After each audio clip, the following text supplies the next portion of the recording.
ओम नमः शिवाय नमः पार्वती पते हर हर महादेव हर हर महादेव। बाबा भोलेनाथ बाबा आशुतोष जी के चरणों में अपना प्रणाम निवेदित करता हूँ और आप सबकी परिवार की कुशलता की कामना करता हूँ। आज मैं आपको बताने जा रहा हूँ कि जो रावण था, रावण ने नवग्रहों को कैद करके रखा हुआ था। आप समझिए कि कितना बलशाली था। शिव तांडव स्तोत्र जटाटवी गलज्ज जल प्रवाह पावित स्थले गले वलम्बे लंबिताम भुजंग तुंग मालिका। शिव तांडव आपने सुना ही होगा, आजकल बहुत हर जगह सुनाई पड़ता है। अब आप समझिए कि जिस रावण ने सदाशिव भोले बाबा को प्रसन्न करने के लिए शिव तांडव स्तोत्र तक लिख डाला, उसकी शिव भक्ति कितनी प्रगाढ़ होगी सोचिए। तो रावण ने शिव जी को साध लिया, मतलब उनको प्रसन्न कर लिया, और शिव भी प्रसन्न हो गए अपने भक्त से। लेकिन रावण चूंकि उसकी मानसिकता जो थी वो वेद वाली नहीं थी। मैंने हमेशा बोला कि भगवान उसी के साथ है जहाँ पर धर्म है, जहाँ अन्याय है वहाँ भगवान नहीं है। रावण में जो है क्रूरता थी, रावण क्रूर बन गया और उसने मार काट छीना झपटी सब ये सारे वही काम किए। अंतोदगत्वा जब रावण का पुत्र मेघनाथ का जन्म होने लगा तो रावण ने नवग्रहों को आदेश दिया कि चुपचाप मेरे पास आओ और जो मेरा नवजात बालक होने वाला है उसकी जो जन्म कुंडली है उसमें सारे ग्रह 9 के 9 ग्रह अपने अपने उच्च में और शीर्ष स्थान में बैठो।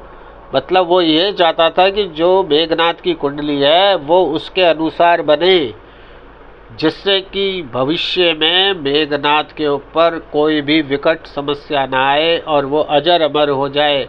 उसकी कुंडली वो ऐसे ही चाहता था।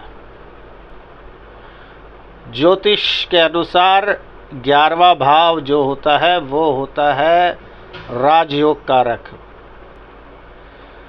तो रावण ये चाहता था कि सारे ग्रह लगभग उसके सारे उच्च स्थान में बैठे, राजयोग कारक बने, जिससे कि उसका बेटा मेघनाथ हमेशा शीर्ष स्थान में रहे, सभी देवी देवताओं से ऊपर उसका स्थान हो जाए, हर जगह पूजित हो जाए, सभी देवी देवता जो है उससे डरे। क्योंकि रावण जो हमेशा अधिपति चाहता था अपना बनना, कि मैं सब उसके नीचे रहें, काम करें। बुद्धि है ना उसकी, रावण की राक्षसी। तो इसमें आप सोचिए कि 9 ग्रहों को उसने अपने महल में कैद करके रखा हुआ था। जो वरुण देवता है वो तो उसके लिए जल भर के लाते थे, इंद्र देवता। और रावण जब चलता था, कहते चलत दशानन डोलत अवनी। रावण का मैं बता रहा हूं, ये बोलते हैं कि चलत दशानन डोलत अवनी, मतलब जब रावण चलता था तो धरती कांपती थी। आप समझिए, चलत दशानन डोलत अवनी, अवनी मतलब धरती, मतलब कितना उसका प्रभाव था सोचिए। शिव तांडव का रचयिता, तो उसने यही सोचा कि मैं मेघनाथ अपने बच्चे के ग्रह ऐसे ऐसे करवा दूंगा तो अजर अमर हो जाएगा, देवताओं में पूजित हो जाएगा। सोच है उसकी अपनी।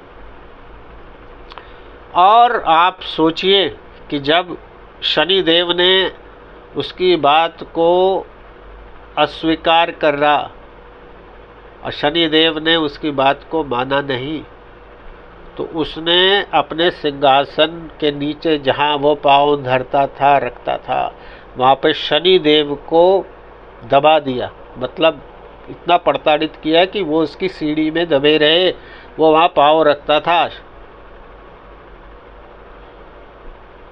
तो जब लंका में हनुमान जी पहुँचे और उन्होंने लंका में आग लगाई, तो अब आप सोचिए कि इन 9 ग्रहों को ब्रह्मा मुरारी त्रिपुरांतिकारी भानु शशि भूमि सुतो बुधश्च गुरु च शुक्र शनि राहु केत्वा सर्वे ग्रह शांतिकरा भवन्तु रुष्टा ग्रह शांतिकरा भवन्तु। सारे ग्रहों की यही प्रार्थना करते हैं ना हम लोग जब भी पूजन करते हैं कि सभी ग्रह शांति रखो, शांति रखो। अब बताइए, हम लोग ग्रहों की शांति मांगते हैं कि आप शांत रहेंगे तो हमारे जीवन में सुख शांति बनी रहेगी। एक भी ग्रह थोड़ा सा दशा अंतर्दशा में इधर उधर होता है तो जिंदगी डोल जाती है मनुष्य की। जैसी शनि महाराज की 7.5 आती है, आदमी को पहले आवाज होना शुरू हो जाता है तो उसकी जिंदगी डोलनी शुरू हो जाती है। समझिए, शनि की दशा अंतर्दशा आती है, राहु की दशा अंतर्दशा आती है तो इंसान बुद्धि विवेक खो जाता है, भ्रमित हो जाता है, नाना प्रकार के रोगों में चला जाता है मनुष्य। जब ग्रहों की स्थिति हल्की सी भी, और ये तो 9 ग्रहों की बात कर रहा हूँ, एक ग्रह भी बदलता है तो कितनी स्थिति खराब हो जाती है। तो इसलिए जब ब्राह्मण लोग पूजन करते हैं तो उसमें यही मंत्र बोलते हैं, ब्रह्मा मुरारी त्रिपुरांतिकारी भानु शशि भूमि सुतो बुधश्च गुरुर च शुक्र शनि राहु केत्वा सर्वे ग्रह शांतिकरा भवन्तु। तो सूर्य चंद्र मंगल बुध गुरु शुक्र शनि राहु केतु सभी नवग्रहों को हम प्रार्थना करते हैं सभी शांत रहें, हमारे जीवन में आए, परंतु शांत होकर आए, जीवन में नहीं तो उथल पुथल हो जाती है। तो आप सोचिए कि जब रावण की कैद में थे, रावण कितना बलशाली था, तो इनको एक ही ने वहां से छुड़वाया। वो कौन थे? वो थे मेरे पवन पुत्र हनुमान जी। उन्होंने इन सबको जो कैद किए हुए थे सबको छुड़वाया। शनि देव की हालत तो इतनी जर्जर हो रखी थी, रावण ने की थी कि पूछे नहीं। तो जब शनि देव को छुड़ाया और शनि देव ने हनुमान जी को बोला, हनुमान जी आपने जो हम सबकी द्वारा से पुनः हमें जागृत किया है, जिंदगी मिली है, तो आज मैं आपको ये वचन दे रहा हूँ, ध्यान से सुन लीजिए। शनि देव ने क्या बोला हनुमान जी को? ये बोला कि हे पवन सुत हनुमान जी, आज मैं आपको वचन दे रहा हूँ, जो व्यक्ति इस मृत्यु भूमि मतलब कलयुग में आपकी पूजा करेगा, यानी हनुमान जी की, आपका मंत्र का जाप करेगा, जो आपकी हनुमान चालीसा पढ़ेगा, जो आपको और राम जी को हमेशा ध्याएगा, जो आपकी शरणागत रहेगा, तो हनुमान जी उसकी चाहे 7.5 हो, चाहे ढैया हो, चाहे मारक हो, चाहे दशा अंतरदशा हो, मेरी अंतरदशा में उसको कोई दिक्कत नहीं आएगी। ये मैं आपको वचन दे रहा हूँ। तो वही मैं आपको आज बोलने वाला हूँ कि जिन जिन व्यक्तियों की, जिन जिन मनुष्यों की, जिन जिन भाइयों की, जिन जिन बहनों की स्थिति शनि महाराज की तरफ से खराब हो रखी है, प्रताड़ित हो रखी है, उनको केवल और केवल हनुमान जी की शरणागति लेनी चाहिए। सुबह और शाम हनुमान चालीसा का पाठ परम आवश्यक है।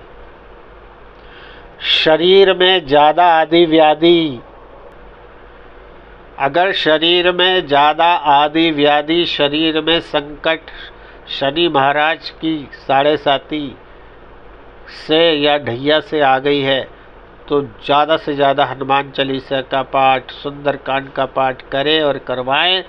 और हनुमान जी की जैसी भक्ति भावपूर्ण श्री राम जी के लिए, वही मनुष्य की भक्ति हनुमान जी के लिए जितनी जल्दी होगी, उतनी जल्दी शनि देव उसके जीवन से कष्टों को हर लेंगे। ये निश्चित है। संकट कटे मिटे सब पीरा, जो सुमरे हनुमत बलबीरा।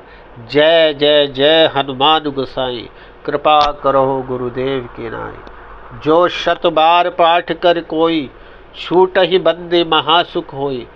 जो यह पढ़े हनुमान चालीसा, होए सिद्ध सा की गौरीसा। तुलसीदास सदा हरिचेरा, कीजय नाथ हृदय महाडेरा। पवन तनय संकट हरण, मंगल मूर्ति रूप। राम लखन सीता सहित, हृदय बसहु सुरभूप। तो संकट कटे मिटे सब पीरा, सभी संकटों को काटने के लिए रुद्र अवतार, शिव के अवतार जो हैं वो साक्षात हनुमान जी हैं। तो इसलिए उनकी शरणागति जितनी जल्दी हो ले लीजिए, जितनी जल्दी उनकी भक्ति मिलती है ले लीजिए, जितनी जल्दी उनके शरण में आपको जगह मिलती है ले लीजिए। देखिए उसके बाद आपको कितना फ़ायदा मिलता है। जय जय श्री राम। ओम नमः शिवाय।